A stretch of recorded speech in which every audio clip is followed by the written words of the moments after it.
നമസ്കാരം. ഇറാനിലെ യുദ്ധ അന്തരീക്ഷത്തിന് വിരാമമിടാൻ ലക്ഷ്യമിട്ടുള്ള ഡൊണാൾഡ് ട്രംപിന്റെ 15 സമാധാന പദ്ധതി പുറത്തു വരുന്നത് ആഗോളതലത്തിൽ വലിയ ചർച്ചകൾക്ക് വഴി തുറക്കുകയാണ്. ഒരു മാസത്തെ താൽക്കാലിക വെടിനിർത്തൽ പ്രഖ്യാപിച്ചുകൊണ്ട് നയതന്ത്ര ചർച്ചകളിലൂടെ പ്രശ്നപരിഹാരം കണ്ടെത്താനാണ് വാഷിംഗ്ടണിന്റെ നീക്കം. ജാരഡ് കുഷ്നർ, സ്റ്റീവ് വിറ്റ്കോഫ് എന്നിവർ ഉൾപ്പെട്ട സംഘമാണ് ഈ സമാധാന കരാറിന്റെ രൂപരേഖ തയ്യാറാക്കിയിരിക്കുന്നതെന്നാണ് റിപ്പോർട്ടുകൾ. ഇസ്രയേലിലെ ചാനൽ 12 പുറത്തുവിട്ട വിവരങ്ങൾ പ്രകാരം ഇറാൻ തങ്ങളുടെ ആണവ പദ്ധതികളും ദീർഘദൂര മിസൈൽ ശേഷിയും പൂർണ്ണമായും ഉപേക്ഷിക്കും എന്നതാണ് അമേരിക്കയുടെ ഏറ്റവും പ്രധാനപ്പെട്ട നിബന്ധന. കൂടാതെ ഹോർമുസ് കടലിടുക്ക് അന്താരാഷ്ട്ര ഗതാഗതത്തിനായി തുറന്നു കൊടുക്കണമെന്നും മേഖലയിലെ സായുധ സംഘങ്ങൾക്കുള്ള പിന്തുണ പിൻവലിക്കണമെന്നും ട്രംപ് ഭരണകൂടം ആവശ്യപ്പെടുന്നു. ഈ നിബന്ധനകൾ അംഗീകരിക്കുകയാണെങ്കിൽ ഇറാനുമേൽ ഏർപ്പെടുത്തിയിട്ടുള്ള എല്ലാ ഉപരോധങ്ങളും പിൻവലിക്കാമെന്ന വാഗ്ദാനമാണ് അമേരിക്ക മുന്നോട്ട് വച്ചിരിക്കുന്നത്. ഇറാന്റെ സിവിൽ ആണവ പദ്ധതികൾക്കും വൈദ്യുതി ഉൽപാദനത്തിനും ആവശ്യമായ സഹായങ്ങൾ നൽകാമെന്നും കരാറിൽ പറയുന്നുണ്ട്. പാകിസ്ഥാൻ വഴിയാണ് ഈ സമാധാന കരാർ ഇറാൻ അധികൃതർക്ക് കൈമാറിയത്. ഇതിനോട് പ്രതികരിക്കാൻ 24 മണിക്കൂർ സമയം ഇറാന് നൽകിയിട്ടുമുണ്ട്.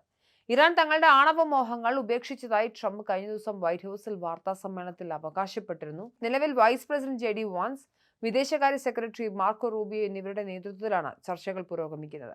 യുദ്ധം മൂലം ആഗോള വിപണിയിൽ എണ്ണവില കുതിച്ചുയരുന്നത് അമേരിക്കയ്ക്ക് വലിയ വെല്ലുവിളിയായിരുന്നു.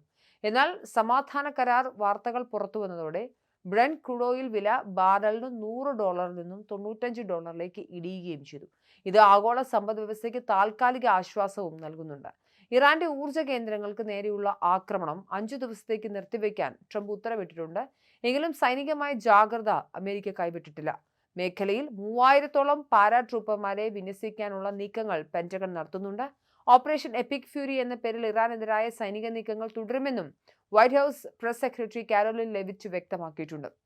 ഇറാന്റെ പാർലമെന്റ് സ്പീക്കർ മുഹമ്മദ് ബഖർ ഖാലിഫ് ബാഫിനെയാണ് അമേരിക്ക ചർച്ചകൾക്കായി പ്രധാനമായി ലക്ഷ്യമിടുന്നത്. എന്നാൽ തങ്ങൾ വാഷിംഗ്ടണുമായി നേരിട്ട് ചർച്ചകൾ നടത്തുന്നില്ല എന്നാണ് ഖാലിബാഫിന്റെ ഔദ്യോഗിക നിലപാട്. ഇറാനിൽ നിന്നുള്ള ചില നേതാക്കൾ കൊല്ലപ്പെട്ടതായി ട്രംപ് സൂചിപ്പിച്ചുവെങ്കിലും നിലവിലെ ചർച്ചകൾ ഗുണകരമായ രീതിയിലാണ് മുന്നോട്ട് പോകുന്നതെന്നും അദ്ദേഹം പറഞ്ഞു. ഇറാൻ തങ്ങൾക്ക് വലിയൊരു സമ്മാനം നൽകിയതായും അത് സാമ്പത്തികമായി വലിയ മൂല്യമുള്ളതാണെന്നും ട്രംപ് വെളിപ്പെടുത്തിയെങ്കിലും ഇതിന്റെ ഒന്നും കൂടുതൽ വിവരങ്ങൾ പുറത്തുവിട്ടിട്ടില്ല. ഇറാന്റെ ഭാഗത്തുനിന്നുള്ള അനുകൂലമായ നീക്കമായാണ് ട്രംപ് ഇതിനെ വിശേഷിപ്പിച്ചത്. കരാറിലെ പ്രധാന വ്യവസ്ഥകളിലൊന്ന് ഇറാന്റെ പക്കലുള്ള 60% വരെ സമ്പുഷ്ടീകരിച്ച യുറേനിയം അന്താരാഷ്ട്ര ആണവോർജ്ജ ഏജൻസിക്ക് കൈമാറണം എന്നതാണ്. നതാൻസ്, ഇസ്ഫഹാൻ, ഫോദോ എന്നിവിടങ്ങളിലെ ആണവ കേന്ദ്രങ്ങൾ പൊളിച്ചു നീക്കണമെന്നും അമേരിക്ക ആവശ്യപ്പെടുന്നുണ്ട്. IAEA പരിശോധനകൾക്ക് രാജ്യത്തെ ഏത് ആണവ കേന്ദ്രത്തിലും പൂർണ്ണമായ പ്രവേശനം അനുവദിക്കണമെന്ന വ്യവസ്ഥയും കരാറിലുണ്ട്. ഇറാന്റെ മിസൈൽ പ്രോഗ്രാം പ്രതിരോധ ആവശ്യങ്ങൾക്കായി മാത്രം പരിമിതപ്പെടുത്തണമെന്നും അമേരിക്ക നിർദ്ദേശിക്കുന്നു. പകരമായി ഇറാന്റെ ബുഷർ ആണവ നിലയത്തിന്റെ വികസനത്തിന് അമേരിക്ക സാങ്കേതിക സഹായം നൽകുമെന്നും അറിയിച്ചിട്ടുണ്ട്.